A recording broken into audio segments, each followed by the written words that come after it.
Sempre caro mi fu quest'ermo colle e questa siepe che da tanta parte dell'ultimo orizzonte il guardo esclude.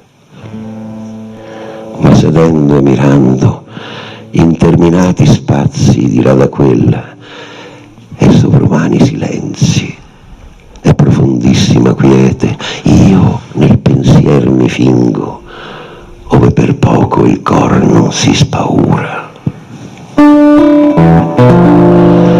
E come il vento odo stormir tra queste piante, io quello infinito silenzio a questa voce vo comparando.